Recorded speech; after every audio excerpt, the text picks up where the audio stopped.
প্রিয় শিক্ষার্থীবৃন্দু, আসসালামু আলাইকুম। এই ভিডিওতে আমি তোমাদেরকে ঢাকা বোর্ড 2023 সালে আইসিটি পরীক্ষায় যে বহু নির্বাচনী প্রশ্ন এসেছে তার সম্পূর্ণ উত্তর করে দিব, অর্থাৎ 1 দাগ থেকে 25 দাগ পর্যন্ত। তো তোমরা যারা আছো মনোযোগ সহকারে সম্পূর্ণ দেখো এবং মিলাও। আর পরীক্ষা কেমন হয়েছে কমেন্টে জানিও। আশা করি তোমাদের পরীক্ষা ভালো হয়েছে।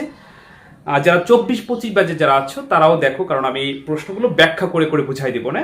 তো ঢাকা বোর্ড 2023 সালে যে প্রশ্নগুলো এসেছিল তার সম্পূর্ণ উত্তর আমি এখন করে দিচ্ছি। তো আমার কাছে যে প্রশ্নটা আছে সেটা হচ্ছে সেট গ।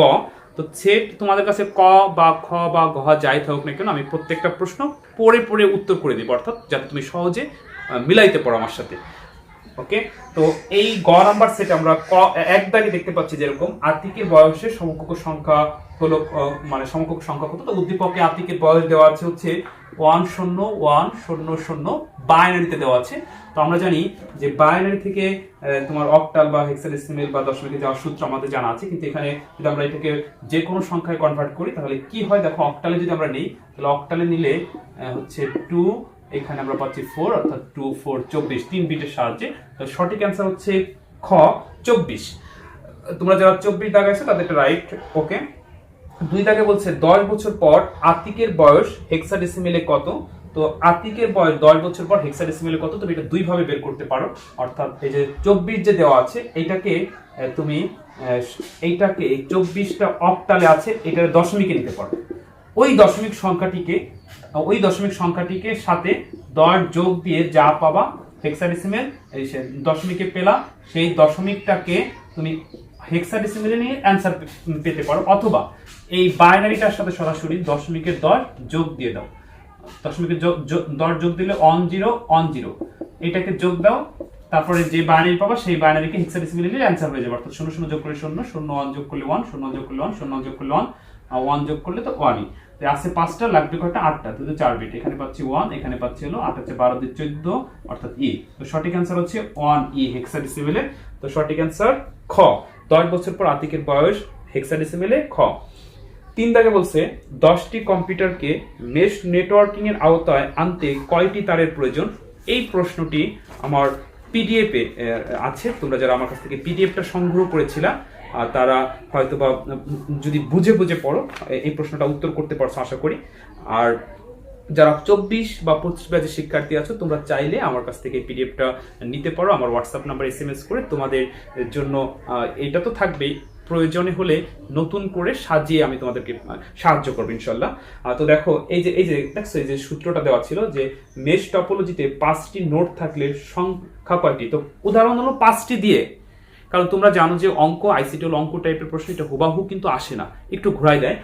তো এই যে যেমন এই যে অক্টা বাইনারি থেকে অক্টাল বা এরকম যে প্রশ্নগুলো এইগুলো দেওয়া আছে, কিন্তু এর হয়তো এই সংখ্যা দেওয়া নাই, অন্য সংখ্যা।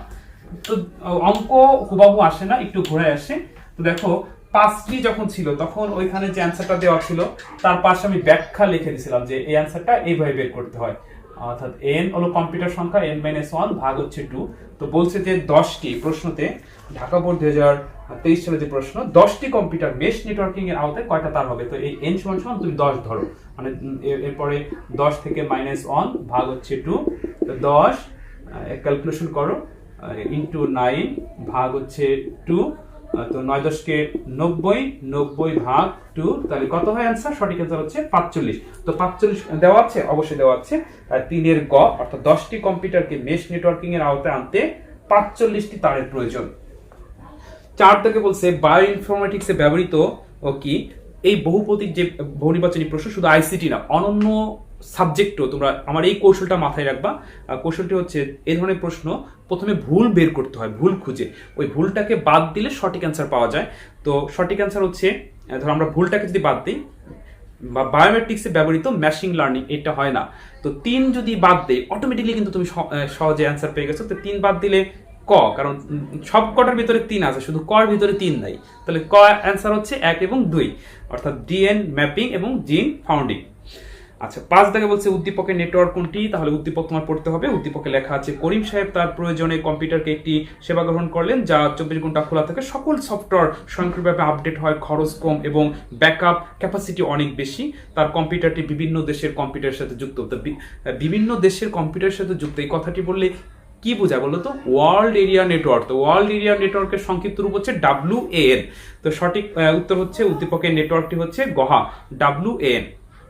6 দাগে বলছে উদ্দীপকে উল্লেখিত সেবাটি হলো অন ডিমান্ড সেবা, পে এস ইউগো সেবা, রিসোর্স স্কেবিলিটি সেবা। তো আমার কাছে মনে হচ্ছে যে এই তিনোটাই, আমি এই একটা প্রশ্ন একটু কনফিউশন অর্থাৎ দ্বিধাদ্বন্দ্বে আছি যে এটা সঠিক কোনটা হবে, তবে আমার কাছে মনে হচ্ছে তিনটাই। আর তোমরা তো যারা পরীক্ষা দিয়েছো তোমরা জানো যে 25টার ভিতরে 20টা হলো তোমার 100% শিওর করতে হবে, 20টা পারলে কিন্তু 25টা। তো বাকিগুলো আমি সব সঠিকগুলো বলে দিচ্ছি। আর আমার সাথে মিলায়ে তোমরা আমার অ্যান্সার অনুযায়ী তোমার কয়টা হয় তুমি কমেন্টে জানিও। আচ্ছা, বৈশিষ্ট্য অনুযায়ী জীবকে শনাক্তকরণের প্রযুক্তি কোনটি? বায়োমেট্রিক্স। তোমরা জানো যে বায়োমেট্রিক্সের মাধ্যমে মানুষকে বা জীবকে অদ্বিতীয়ভাবে শনাক্তকরণ করা যায়। তো সঠিক অ্যান্সার হচ্ছে গ, বৈশিষ্ট্য অনুযায়ী জীবকে শনাক্তকরণের প্রযুক্তিটি বায়োমেট্রিক্স। HTML এর ইমেজ ফরম্যাট কোনটি? এখানে 3টা অপশন দেওয়া আছে, GIF, PNG, PSD ভুল, তো 3 বাদ দিলে অটোমেটিক্যালি তুমি সঠিক অ্যান্সার পেয়ে যাচ্ছ 8-এর ক, অর্থাৎ GIF এবং PNG। একই ধরনের ডেটা সংরক্ষণ করে কোনটি? অ্যারে। একই ধরনের ডেটা সংরক্ষণ করে হচ্ছে অ্যারে। এরপরে HTML এর বড় হেডিং এলিমেন্ট কোনটি? তোমরা জানো যে HTML এর সবচেয়ে বড় ট্যাগ হচ্ছে H1, অর্থাৎ বড় হেডিং এলিমেন্ট হচ্ছে H1। এইটা কিন্তু আমার PDF এর ভিতরে হুবাহু আছে, অর্থাৎ ভাবছিলাম যে হুবাহু হয়তো আসবে না, কিন্তু মানে অঙ্ক তো হুবাহু আসে না, কিন্তু এটা চলে আসছে, এটা যেহেতু থিওরি টাইপের। আচ্ছা, এরপর 11 নম্বরে দেওয়া আছে উদ্দীপকে B এর মান কত? উদ্দীপকটা আমি একটু বুঝাই দিই। উদ্দীপকে B এর মান কত? উদ্দীপকে দেওয়া আছে a সমান ধরো 2, আর b মানের জন্য সূত্র দেওয়া আছে প্লাস প্লাস a। তো প্লাস প্লাস a মানে হচ্ছে পূর্বে যোগ, আর a প্লাস প্লাস হলো পরে যোগ। তো পূর্বে যোগ মানে হচ্ছে কি, b এর মান যদি 3 হয় তাহলে b এর মান হচ্ছে, এর মান যদি 2 হয় তাহলে b এর মান হচ্ছে পূর্বে যোগ করলে 3। আচ্ছা, তাহলে সঠিক অ্যান্সার হচ্ছে 3। 11 উদ্দীপকে b এর মান হচ্ছে 3, গ, সঠিক অ্যান্সার গ। 12 দাগে সিনট্যাক্সের কোন পরিবর্তনে আউটপুট 5 হবে, অর্থাৎ 3 হবে না, আউটপুট 5 হলে কোন পরিবর্তন করতে হবে? একদম সহজ একটা প্রশ্ন। সমান সমান b সমান a প্লাস 3, এর মান 2, তো 2 এর সাথে 3 যোগ করলে তো 5 হয়ে যাচ্ছে। তো সঠিক অ্যান্সার হচ্ছে গহা, সিনট্যাক্সের কোন পরিবর্তন আউটপুট 5 হবে? সঠিক অ্যান্সার গহা, b সমান a প্লাস 3। 12টা হয়ে গেল। পরবর্তী পেজে আমি যাই। এখানে দেওয়া আছে সি ভাষায় বৈধ চলক কোনটি? তো চলকের একটা নিয়ম আছে যে স্পেস দেওয়া যাবে না, তো রোল অন 07, এখানে কোনো স্পেস নেই, এটা সঠিক। আচ্ছা, তো সঠিক অ্যান্সার হচ্ছে খ। এরপর 14 দাগে ন্যাপো পার্টিকেলের আকৃতি কত? ন্যাপো পার্টিকেলের আকৃতি কত তোমরা অনেকেই জানো, 1 থেকে 100 nm, 1 থেকে 100 nm। 15 দাগে বলছে কোন তাপমাত্রায় কোষে অক্সিজেন সরবরাহ বন্ধ হয়ে যায়? -41°C থেকে -196°C ভিতরে থাকলে কোষে অক্সিজেন সরবরাহ বন্ধ হয়ে যায়। যারা ক্রায়োসার্জারি পড়েছো তারা এটা সঠিক উত্তর দিতে পেরেছো। আচ্ছা, নিচের কোনটাকে অ্যান্ট্রিবিউট থাকে না? তোমরা জানো যে শুরু এবং শেষ ট্যাগের মাঝে যা লেখা সেটা হলো এলিমেন্ট, কিন্তু এন্ট্রিবিউট হলো তোমার এই এইচআর, বিআর, ইমেজ, এগুলোকে এন্ট্রিবিউট বলে, অর্থাৎ শুধু শুরু ট্যাগ হয়, তো শেষ ট্যাগের ভিতরে এন্ট্রিবিউট হয় না। তো সঠিক অ্যান্সার হচ্ছে খ। আচ্ছা, 17 দাগে বলছে যে একটা সত্যক সারণী দেওয়া আছে, সত্যক সারণীটা কোন গেট নির্দেশ করে? এই সত্যক সারণী দিয়ে আমি তোমাদেরকে পিডিএফ এ সাজিয়েছিলাম, এরকম দেওয়া আছে 0 1 1 0। তো দেখো আমি সবগুলো বলে দিচ্ছি, বাকিগুলো আমার সাথে মিলাই আমাকে কমেন্টে জানিও তোমাদের কয়টা হয়েছে। তোমাদেরকে আমি যখন পিডিএফটা দিয়েছিলাম বলছিলাম যে পিডিএফটা মুখস্থ করবা না, এগুলো বোঝার চেষ্টা করবা। এই যে দেখছো একটা সত্য সারণী টেবিল, এই টেবিলটা যদি কেউ পড়ে তাহলে প্রায় 150 প্রশ্ন করা যায়। এখন কয়টা মুখস্থ করবা? হুবহু না আসতে পারে, তো এই যেমন এই হুবহু আসে না, কিন্তু এই টেবিল থেকে তো আসছে। তো 0 1 1 0 এটা কোন গেট? XOR gate. তো সঠিক অ্যান্সার হচ্ছে XOR গেট। XOR গেট হচ্ছে খ, অর্থাৎ 17 খ। এরপরে CERN কোথায় অবস্থিত? সুইজারল্যান্ডে। CERN এটা সুইজারল্যান্ডে অবস্থিত। 19 দাগে বলছে x এর মান 5 হলে এক্সপ্রেশন অনুযায়ী, এক্সপ্রেশনে x প্লাস সমান 15 এর মান কত? অর্থাৎ x এর সাথে কত যোগ করলে 15 হবে? একদম সহজ একটা প্রশ্ন, 10, অর্থাৎ 19 এর খ। এরপর দেখো 20 দাগে বলছে 5a এর পরবর্তী সংখ্যা কত? এত সহজ প্রশ্ন দিবে জীবনও ভাবতে পারিনি। 5 এর পরের সংখ্যা কত হেক্সাডেসিমেলে? আমি তোমাদেরকে বলছিলাম যে পরবর্তী সংখ্যা যখন আসবে পরীক্ষার হলে তখন হচ্ছে 1 যোগ করতে হয়। এখন ধরো মুখস্থ তুমি কখনোই করবে না, কারণ অঙ্ক কিন্তু হুবহু আসে না। যারা 24-25 শিক্ষার্থী আছে তাদের এটা নির্দেশ বা যে অঙ্ক কখন মুখস্থ করতে হয় না। দেখো আমি এখানে কিন্তু যে এই উদাহরণ দিচ্ছি 3টা দিয়ে, কিন্তু একটা ব্যাখ্যা লিখে দিছি, ওই ব্যাখ্যাটা পারলে কিন্তু এই প্রশ্নটা সে পারতা। কিন্তু যদি কেউ এই 3টা মুখস্থ করে যায় স্যার এই দিছে এর বাইরে আসবে না, মুখস্থ করে ফেলি, তাহলে কিন্তু হবে না। তাহলে যদি মুখস্থই করাইতাম তাহলে তো ব্যাখ্যা লিখতাম না। তো ব্যাখ্যাটা এরকম পরের সংখ্যা পড়লে যে সংখ্যা পদ্ধতি থাকবে সেই সংখ্যা পদ্ধতির নিয়মে 1 যোগ করলে সঠিক উত্তর পাওয়া যাবে। তো এখান থেকে 1 যোগ দিলে সঠিক অ্যান্সার হচ্ছে a, আর 1 হচ্ছে b, আর 5 এর 5, তো সঠিক অ্যান্সার 5b। তো 5b, তো 5b কততে দেওয়া আছে? 5b দেওয়া আছে হচ্ছে খতে। তো 5 এর পরের সংখ্যা কত? 5b। 22টাকে বলছে নেটওয়ার্কিং এর উদ্দেশ্য হলো কি? নেটওয়ার্কিং উদ্দেশ্য এখানে কিন্তু তুমি ভুল একটা পেয়ে যাচ্ছ, হার্ডওয়্যার শেয়ার, এটা কিন্তু উদ্দেশ্য না। মানে হার্ডওয়্যার মানে কি? যন্ত্রাংশ। যন্ত্রাংশ কি নেটওয়ার্কের উদ্দেশ্য? যে যন্ত্রাংশ আকাশ দিয়ে উড়াই পাঠায় না।